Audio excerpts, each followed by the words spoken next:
Muchas gracias. Tiene la palabra a continuación el profesor doctor don Diego Azqueta, padrino de don Enrique Iglesias, para pronunciar la laudatio.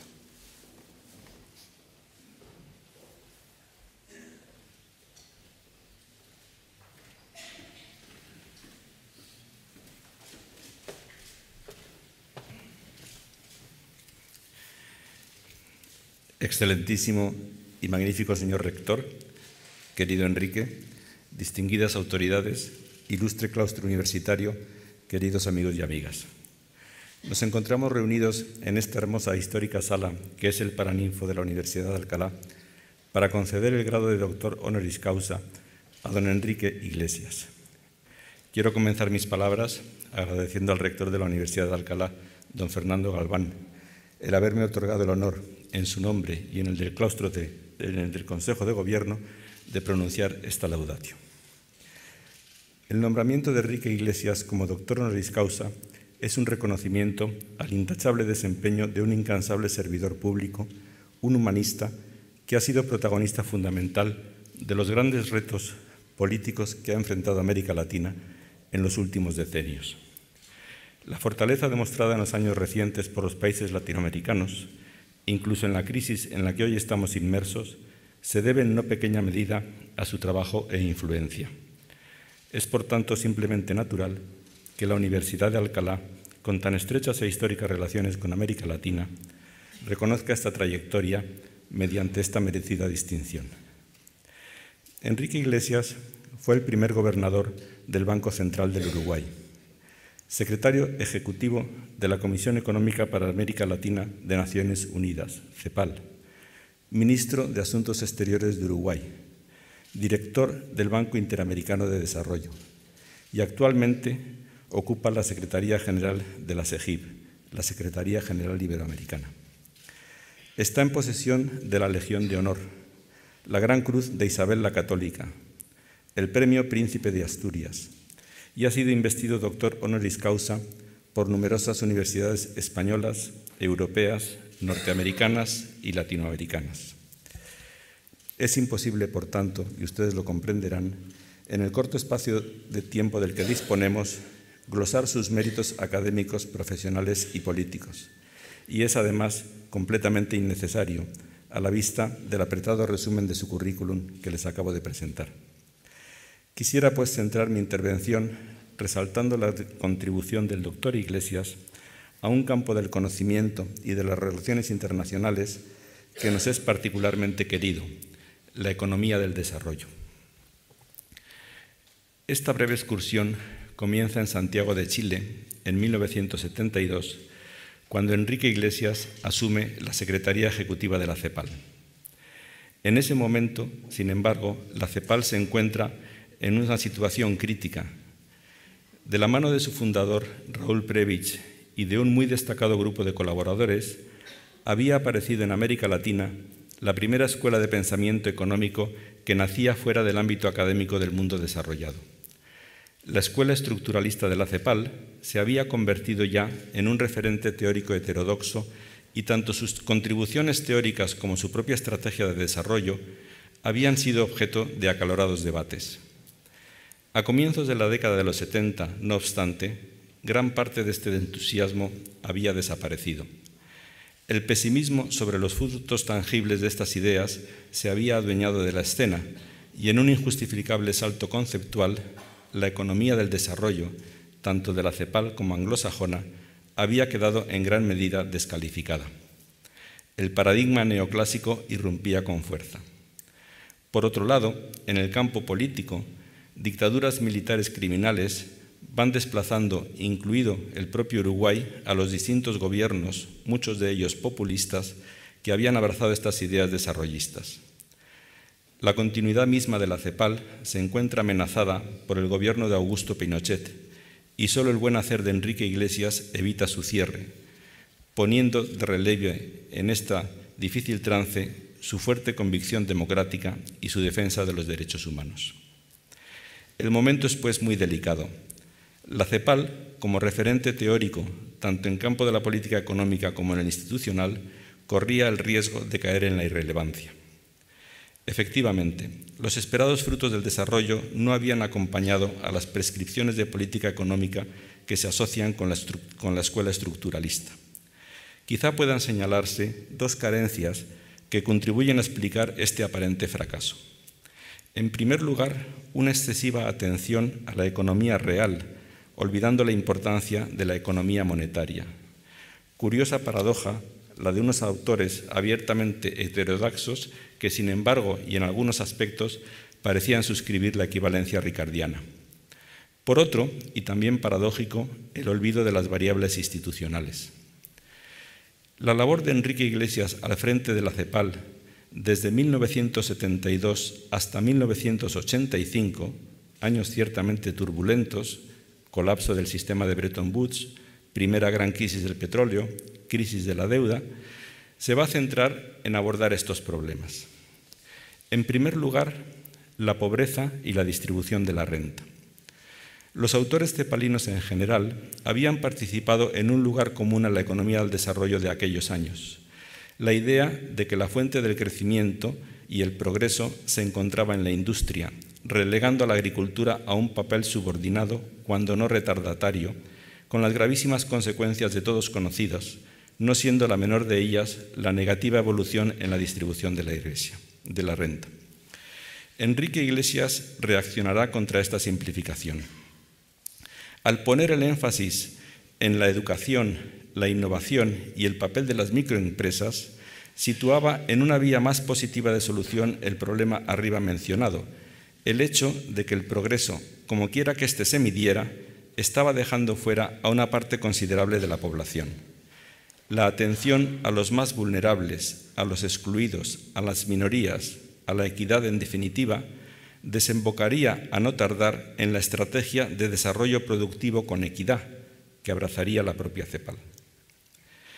En segundo lugar, la estabilidad macroeconómica y el control de la inflación adquieren bajo la dirección de Enrique Iglesias en la CEPAL una relevancia de la que no habían gozado hasta entonces.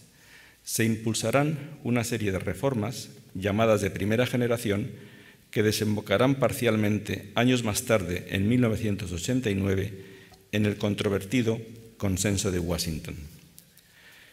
La postura de Enrique Iglesias con respecto al Consenso de Washington es, sin embargo, crítica, y ello quedará patente en su desempeño al Frente Interamericano de Desarrollo. Enrique Iglesias llegó al banco en 1988, tras 3 años como ministro de Asuntos Exteriores de su país, el Uruguay, tras el retorno de la democracia. 1978 es el final de la llamada década perdida, expresión acuñada por él mismo. Bajo su liderazgo, el BID, el pequeño fondo, se convirtió en un gran banco supranacional, capaz de mantener posiciones diferentes o de acordar políticas comunes con el Banco Mundial o el Fondo Monetario Internacional. El BID, bajo las presidencias de Herrera y Ortiz Mena, había apoyado el desarrollo hacia adentro, característico de las primeras teorías de la CEPAL, y una estrategia de integración regional que buscaba superar las limitaciones derivadas de la estrechez del mercado interno para el proceso de industrialización. Con la llegada de Enrique Iglesias aparece un marcado cambio de rumbo en este aspecto.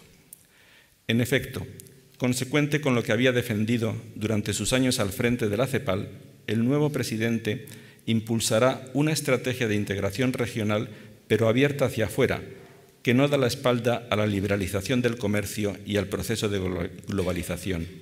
De ahí la importancia que dará el banco en su cartera de proyectos, no solo a los relativos a la construcción y consolidación de una infraestructura que facilite la integración interna, sino sobre todo con especial atención a los países menos desarrollados del grupo. En el BID, las ideas de Enrique Iglesias con respecto a los problemas del proceso de desarrollo en América Latina continuarán tomando cuerpo. Si al frente de la CEPAL había contribuido decisivamente a consolidar la estabilidad macroeconómica como requisito indispensable del desarrollo, será en este nuevo periodo cuando aborde decididamente el otro de los problemas arriba apuntados, la importancia de una fuerte y sana institucionalidad. El Consenso de Washington abogaba por una marcada disminución del papel del Estado. El rumbo que tomó el banco bajo la presidencia de Enrique Iglesias estuvo muy lejos de avalar esta recomendación. En efecto, el BID no solo multiplicó sustancialmente su actividad crediticia durante los años de su mandato, sino que el primer rubro en los préstamos del banco lo constituyeron los destinados a la reforma, consolidación y modernización del Estado, siendo el segundo el de los destinados a la inversión social. Este cambio de rumbo no es sino un reflejo de las convicciones a las que había llegado Enrique Iglesias con respecto a los problemas del desarrollo en América Latina y que se han mencionado más arriba. Al contrario de lo postulado en el Consenso de Washington, el progreso en América Latina no precisaba de menos Estado, sino de un mejor Estado y de unas instituciones más sólidas. En definitiva, Enrique Iglesias ha puesto de relieve a lo largo de su fecunda carrera tres elementos fundamentales para la economía del desarrollo. La necesidad, en primer lugar, de una eficiencia económica dinámica basada en la educación y la innovación, pero sobre todo inclusiva y equitativa. En segundo lugar, la importancia de la estabilidad macroeconómica, cuyos frutos está recogiendo hoy la región. Finalmente, el papel clave del Estado y las instituciones en este contexto. Y lo ha hecho tanto desde una perspectiva teórica como al frente de dos de las instituciones económicas más relevantes de América Latina, al igual que lo sigue haciendo en la actualidad desde la SEGIB. Creo, por todo lo anterior, que este es un día señalado para la Universidad de Alcalá, ya que el otorgamiento de este doctorado honoris causa a Enrique Iglesias es no solo un más que merecido reconocimiento a su trayectoria y sus aportes, sino también la reafirmación por parte de la universidad de su compromiso con el desarrollo económico, político, social y cultural de la región latinoamericana. Y es así que, en virtud de los méritos indicados y del acuerdo tomado por el claustro de la Universidad de Alcalá, solicito al señor rector que se proceda a la investidura del profesor don Enrique Iglesias García como doctor honoris causa por esta universidad. Muchas gracias.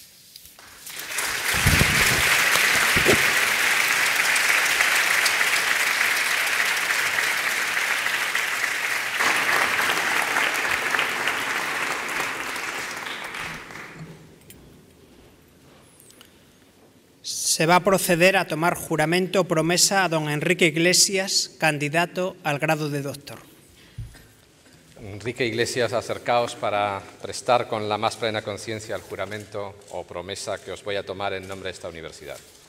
Juráis o prometéis solemnemente por vuestra conciencia y honor defender y respetar todos los derechos, privilegios y honores de esta universidad, así como favorecerla y ayudarla cuantas veces se os lo demande. Sí, juro. Se va a proceder a la solemne colación del título de doctor honoris causa a don Enrique Iglesias.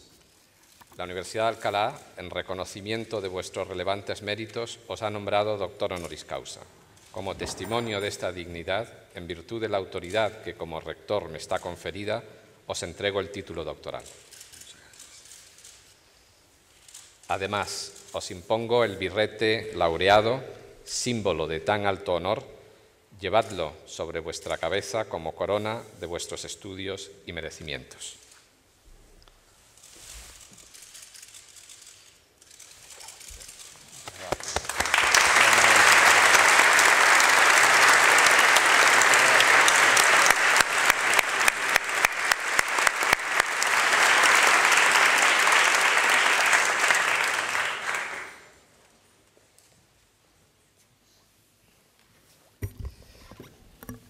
Recibid ahora de vuestro padrino los restantes atributos de este nombramiento y distinción, a saber, el libro de la ciencia, que es preciso que cultivéis y difundáis y que os ha de servir como aviso de que por grandes que vuestros talentos sean, siempre deberéis manifestar reverencia, respeto y consideración a quienes fueron vuestros maestros. El anillo que en los pasados tiempos se entregaba en esta solemne ceremonia como emblema del privilegio de firmar y sellar los dictámenes, consultas y arbitrajes de vuestra ciencia y profesión. y los guantes blancos, símbolo de la pureza que deben conservar vuestras manos y signo de vuestra dignidad.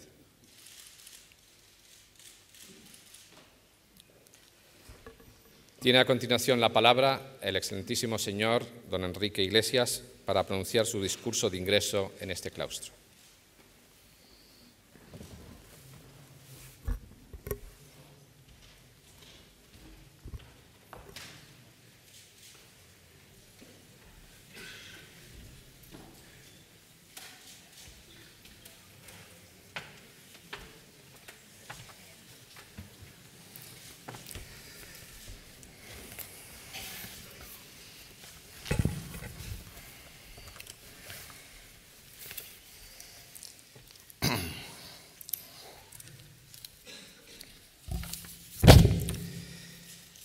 Excelentísimo y magnífico señor rector, señor Fernando Galván, señores doctores José Luis San Pedro y Luis Miguel Enciso, profesores Diego Asqueta y Virgilio Zapatero, profesores, autoridades, amigas y amigos todos.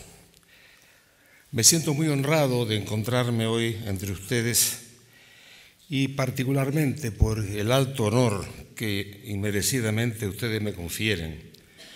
Mi más sincera gratitud, señor rector.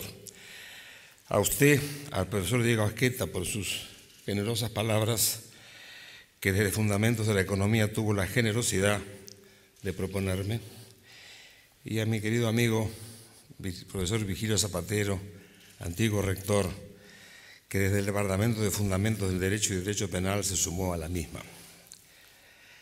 Me honra mucho acompañar a un estimado colega, economista y escritor, don José Luis San Pedro, viejo y admirado amigo. Es un gran privilegio para mí estar en esta ceremonia en su compañía.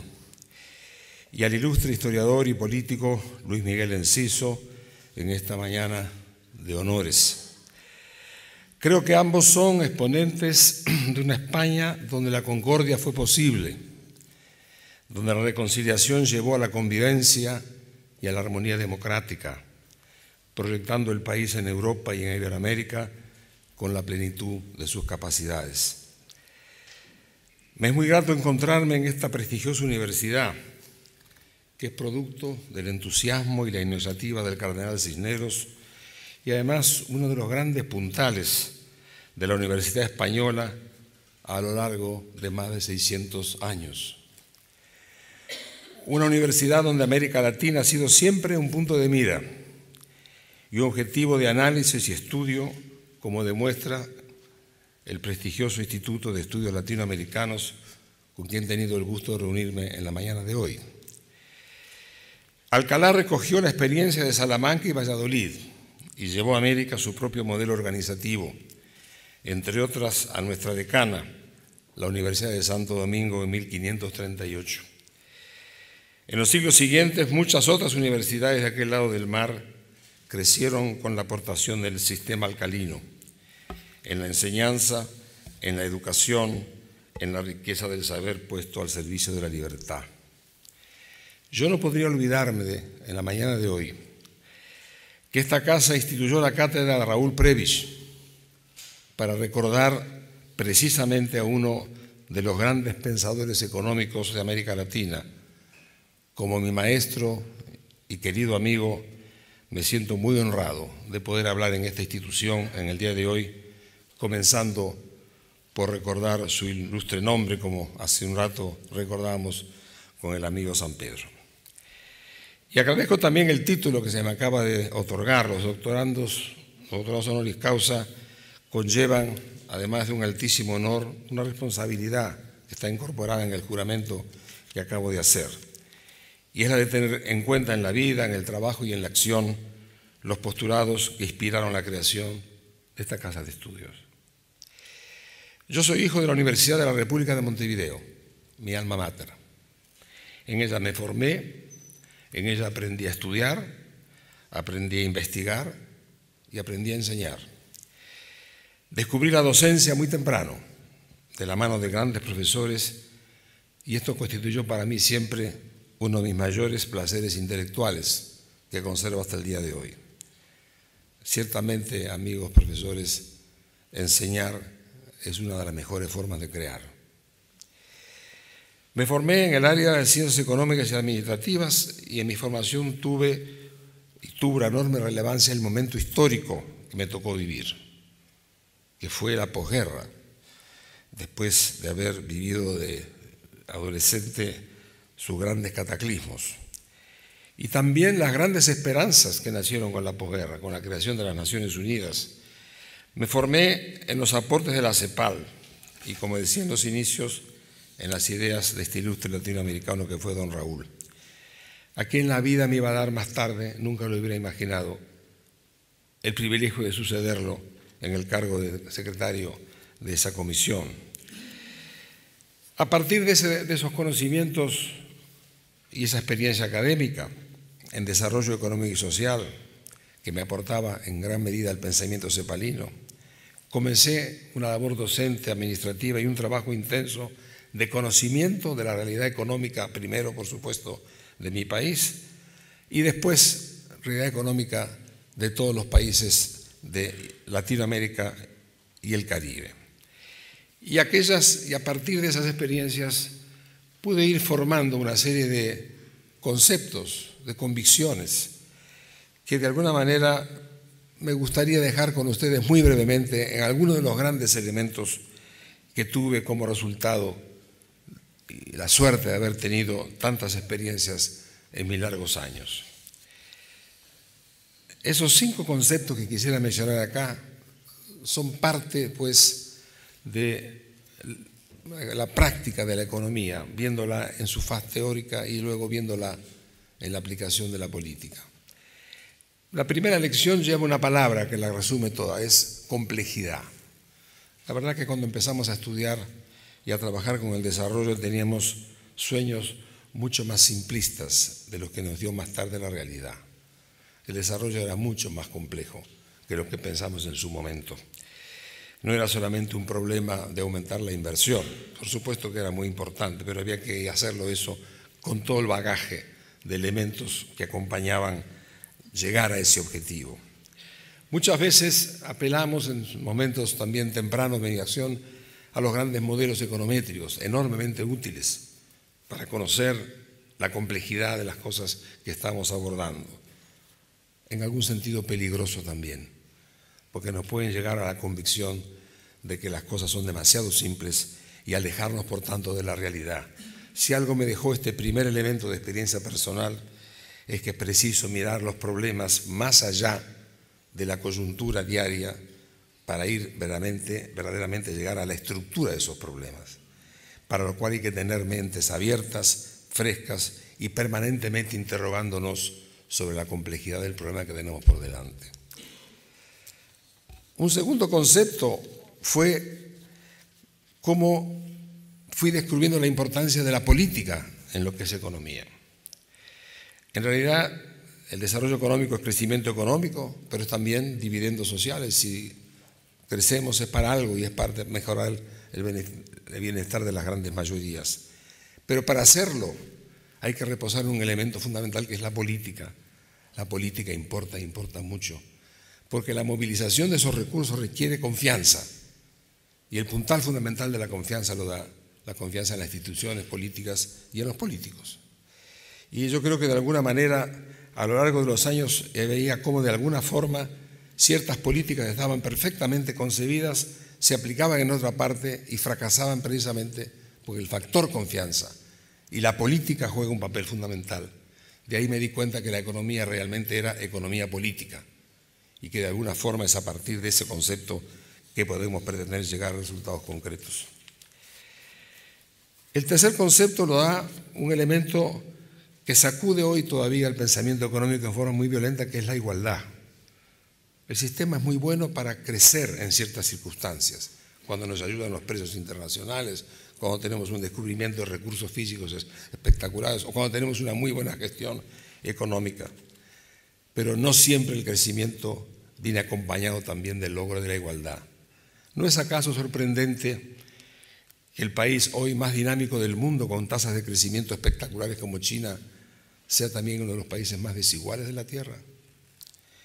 No es sorprendente que los Estados Unidos, el líder de la economía mundial, haya vivido sus últimos 30 años acentuando su desigualdad y que hoy se convierte en uno de los grandes desafíos políticos y económicos de ese país para solucionar y llevar adelante.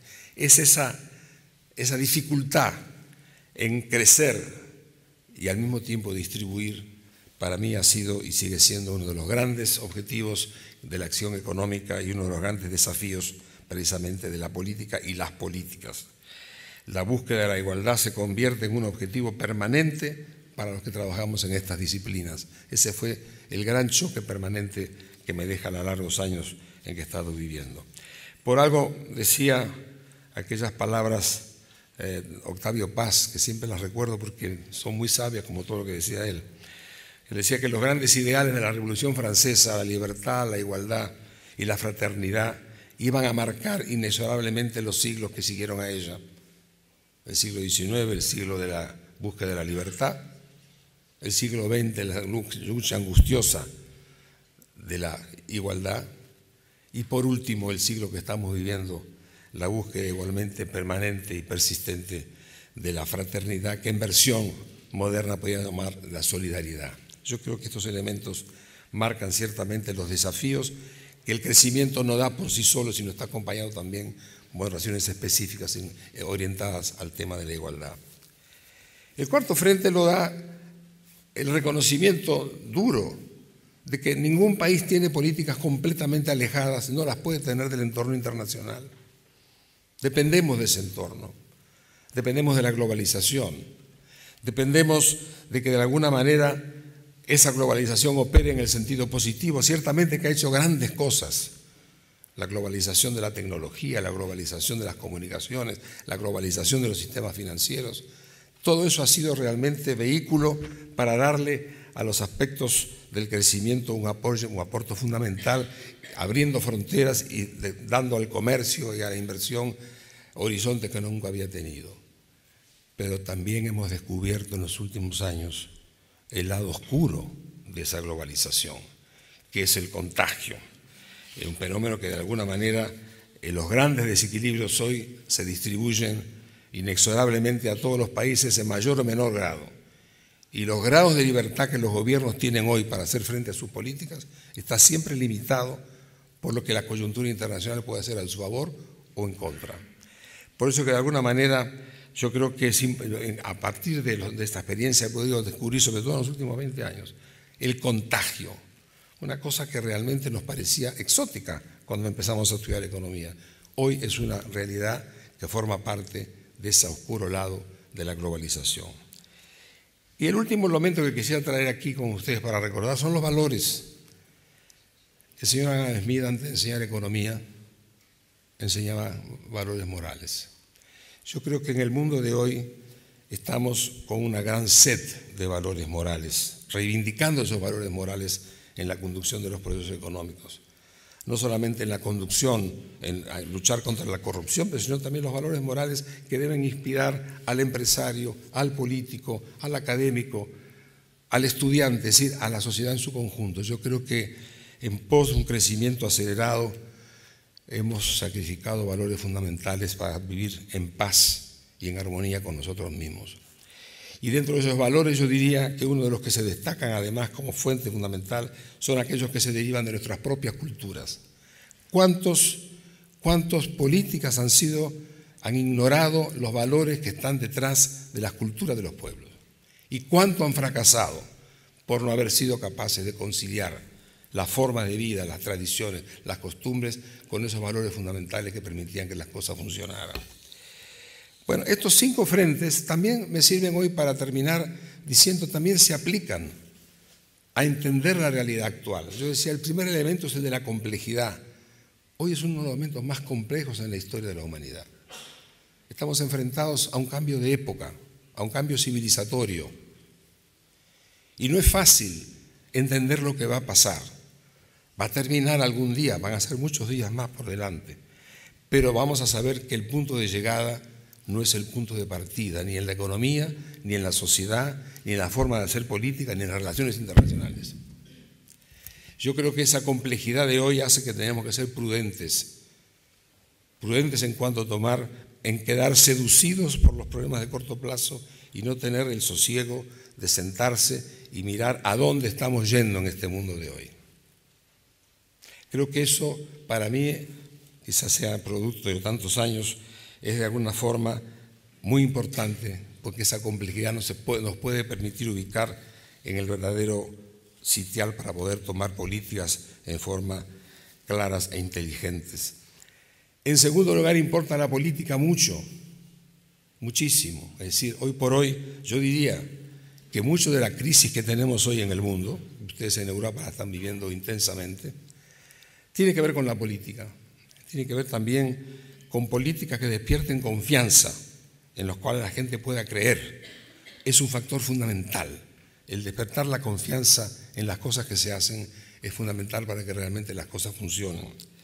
Este es un momento económico, técnico, sí, pero estamos en la fase más política que técnica de la solución de los problemas. Es un problema la igualdad en el mundo actual, ¿cómo no? Porque esa crisis golpea precisamente en forma muy desigual. Detrás de esa crisis están los desempleados, están los pequeños empresarios, están los tenedores de propiedades que son perdidas. Es decir, la crisis golpea a todo el mundo, no cabe duda, y ha golpeado en forma fuerte. Pero en el fondo el tema de la igualdad aparece hoy en forma relevante como uno de los grandes elementos para entender la magnitud del problema que nos toca vivir. ¿Es un tema de globalización? Sí, es de globalización porque de alguna manera esto se arregla con instituciones y de acuerdo, estoy pensando que de alguna forma muchas de las instituciones que han sido creadas en el pasado no están siendo utilizadas adecuadamente para resolver los problemas. Y por último, por cierto, es un tema de violación de derechos humanos. ¿Acaso podemos desconocer que en las grandes crisis financieras del año 2007 y 2008 hubo brutales desviaciones éticas en la conducción de los negocios financieros? Y que detrás de esos elementos estaba ciertamente la crisis que hoy estamos viviendo y vamos a seguir viviendo por muchos años más. Yo creo que tenemos que tener cuidado. Los valores fundamentales de la ética deben inspirar mínimamente la conducta de los que están al frente de los temas económicos si queremos realmente tener una economía ordenada y una convivencia en paz de todos los ciudadanos. Termino pues mi exposición poniendo de manifiesto cómo estos largos años han dejado también muchas lecciones, yo creo que compartidas por muchos de ustedes. Creo que esta complejidad nos lleva finalmente a pensar que de alguna forma hay que tener una economía con valores regidos por principios de solidaridad fundamentales para que la sociedad pueda seguir viviendo en paz. Este año se nos ha ido uno de nuestros más ilustres iberoamericanos. Hace pocos días nos dejó Carlos Fuentes. Entre estos muros fue honrado con muy merecido premio Cervantes.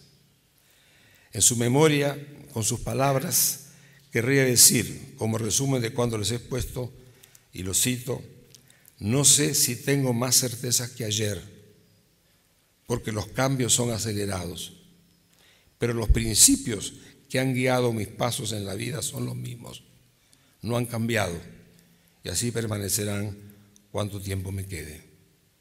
Muchas gracias.